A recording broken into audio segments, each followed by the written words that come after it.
Hi all, it's Lynkstorm and this is part 7 of my Let's Play for Witcher 2 Assassins of Kings series. In this session Geralt finds his way out of La Valette's castle, dungeons of La Valette's castle. It seems certain Roche believed him that he is not a kingslayer and he really wants to find one to clear his name. So he gave Geralt the keys to the manacles, and now he has two paths. One is to silently evade guards and find his way outside. Other one, which I will take, is to go straight to the exit and let them try to stop him. Not yesterday, he was a hero pretty much. Everyone's man. Personally saw him cut down 20 men in the blink of an eye, so it's no surprise. See him dashing along those walls. Can't rightly say I ever saw his sword the blade move so fast. I thought that beast would tear him to bits when it came out of the clouds. Delayed don't mean denied. Hangman'll do that tomorrow.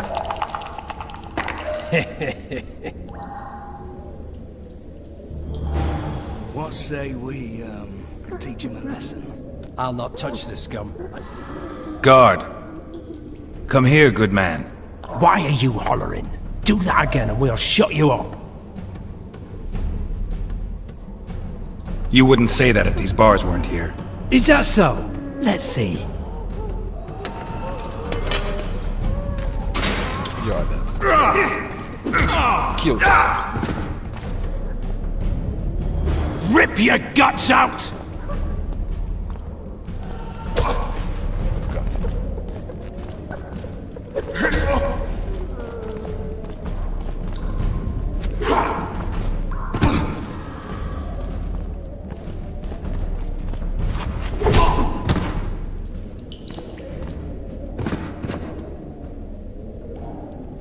So that's all.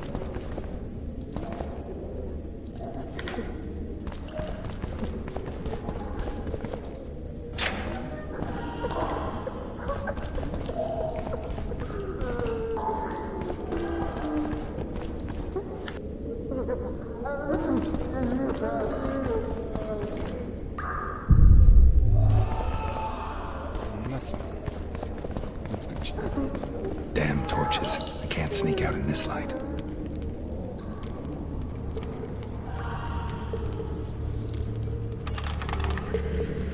Huh?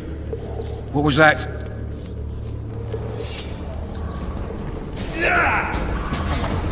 I'll smash you!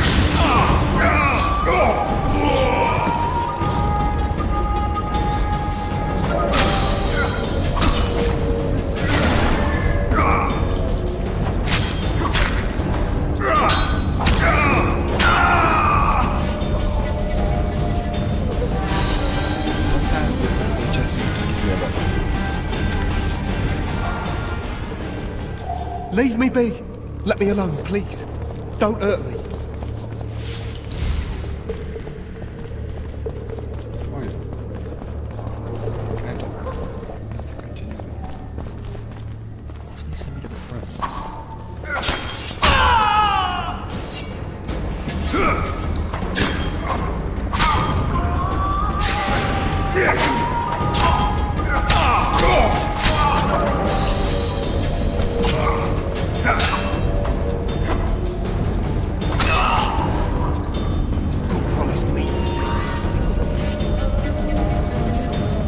You deaf or what? I said a prisoner's escaped! Guards! Where the hell is he? Guards! Over here!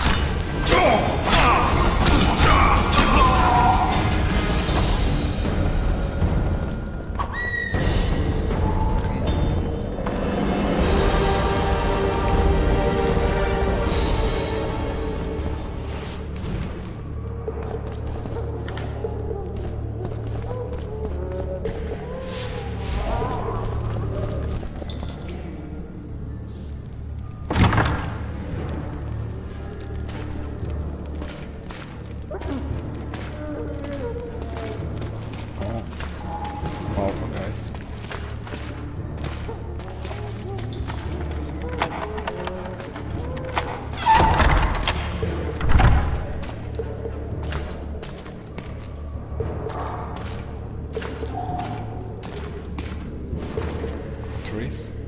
I am Shilad Fitz-Estelin, emissary of the Empire of Nilfgaard and its most divine Emperor, Emir Var Emrys.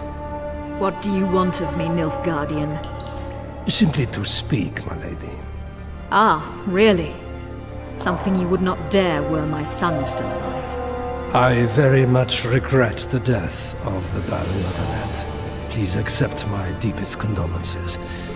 Yet it is precisely his loss that renders our conversation mutually desirable.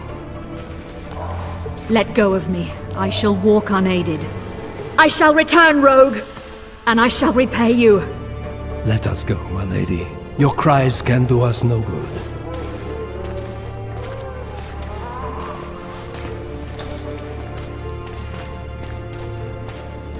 Can I attack them?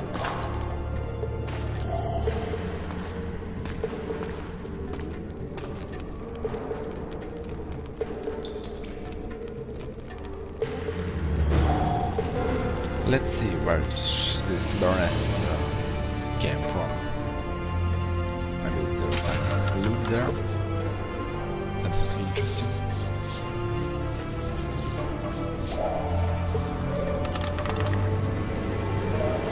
Oh shit. You're hard? Appointment's not due tomorrow. Sorry, I'm in a hurry. Proceed. Who's this guy? Oh, he hits hard.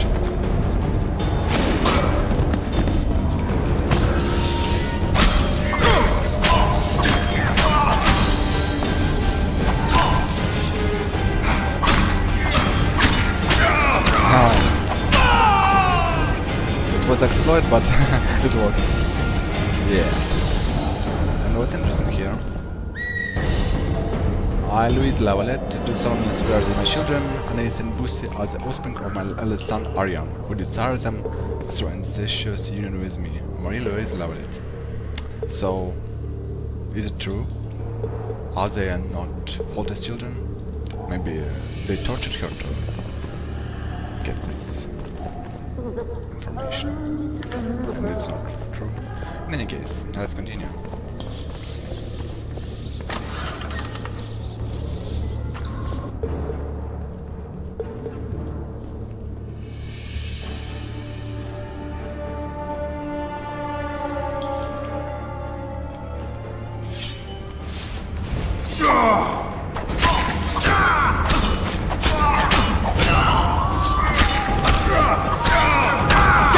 Toe-to-toe, you rat!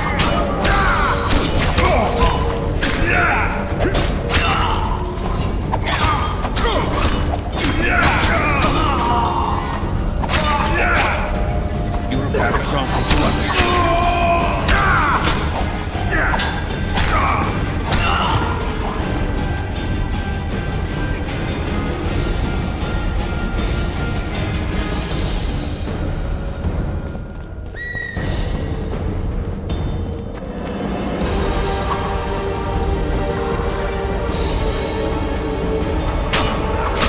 You snake! You pig! You goat!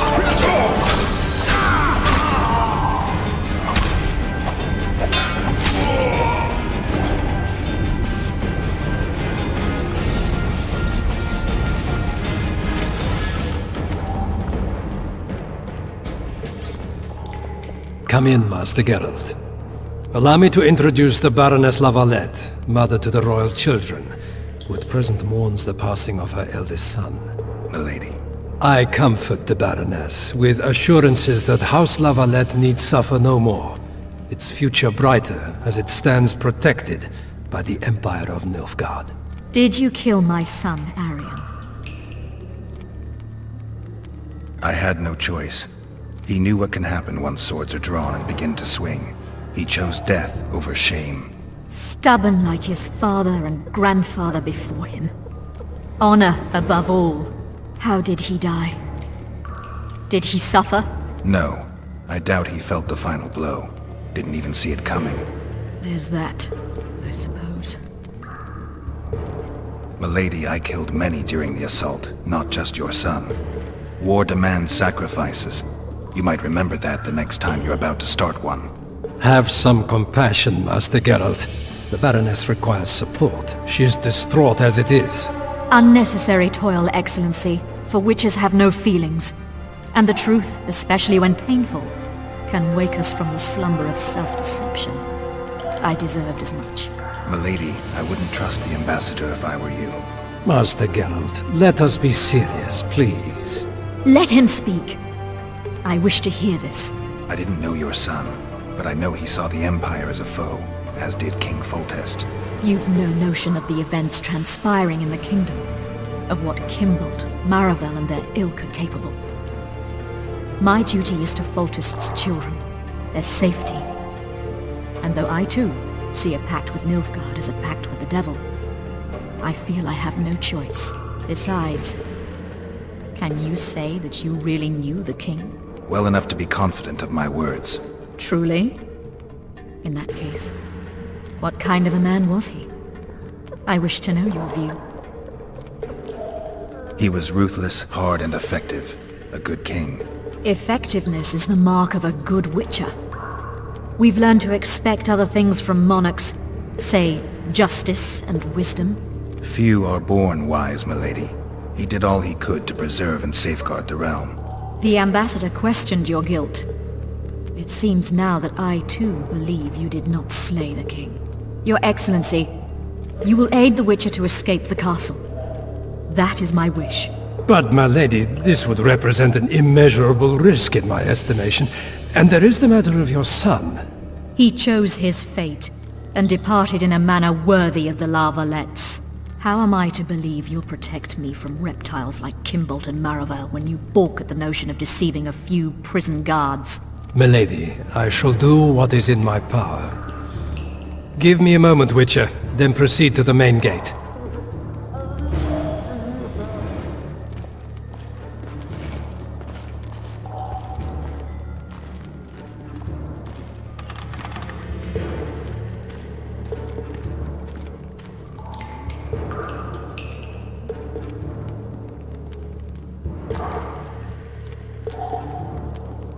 Guards! The witch has fled his cell and is raging in the dungeon. Restrain him immediately. One more word, soldier, and I shall personally make certain you hang beside the fugitive. To the dungeon, on the double.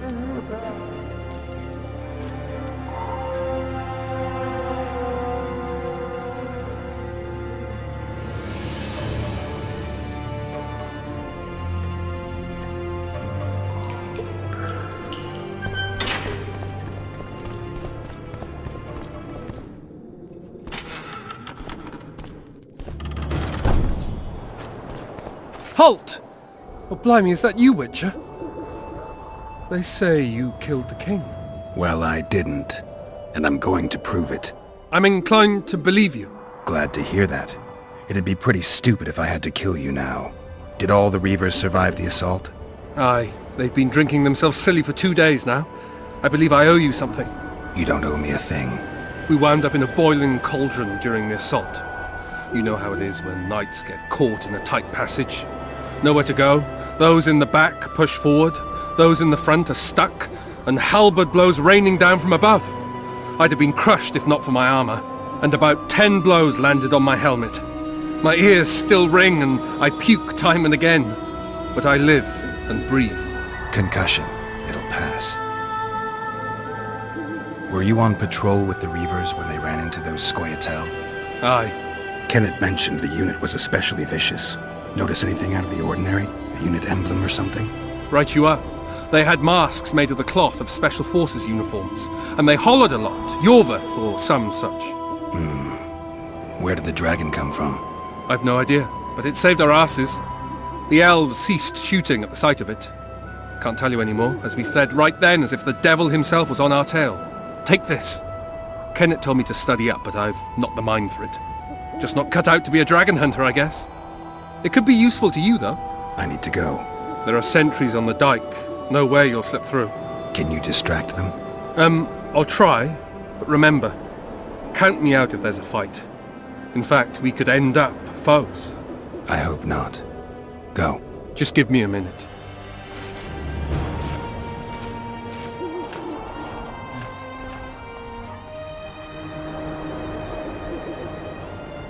The kingslayer's escaped!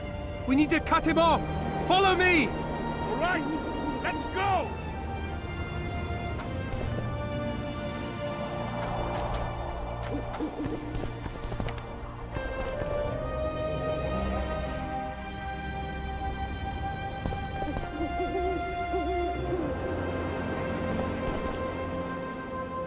Geralt, over here!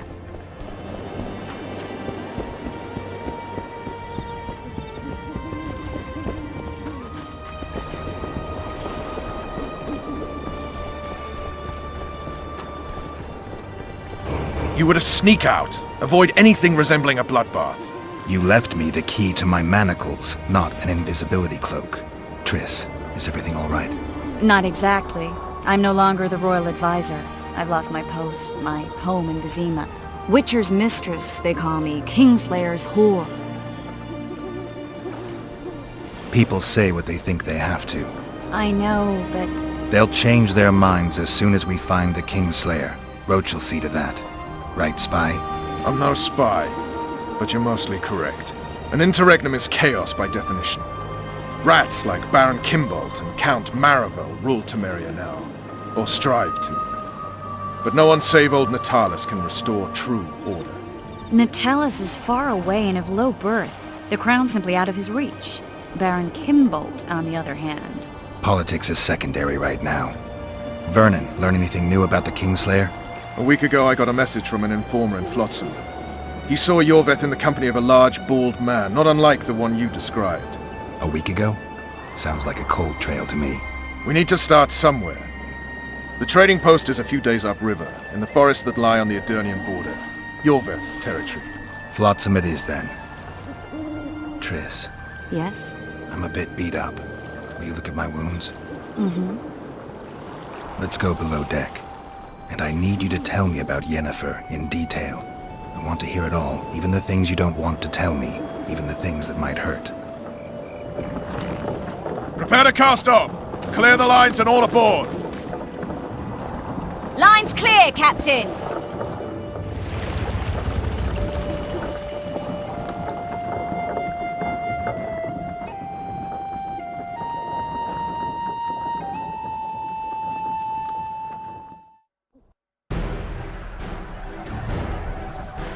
War is a good time to forge friendships, alliances.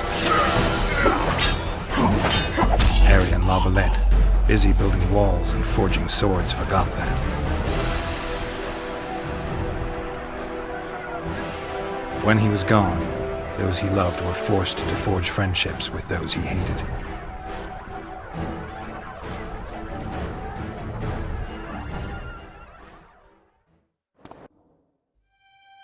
Life can't be easy for anyone who's unlucky enough to be labeled a regicide. That goes triple for someone like Geralt. Could his luck get any worse? I've known the Witcher for a long time, and I'm sure that kings, courts, and politics concern him about as much as last year's snow. But hey, life doesn't always dole out what we expect, right? Sometimes it even forces us to associate with unsavory characters like Vernon Roche. No, I'm not making any excuses, and yes, I had my reasons. The Witcher spent most of the way to Flotsam talking to someone. Long into the evening, as water lapped against the boat's side, Triss told him forgotten stories of his unexpected child and his toxic relationship with a sorceress named Yennefer. Stories of a life stolen from him. Am I boring you? Don't set this tale aside. Give me just a few minutes more, for someone special's about to appear in dire straits upon a scaffold.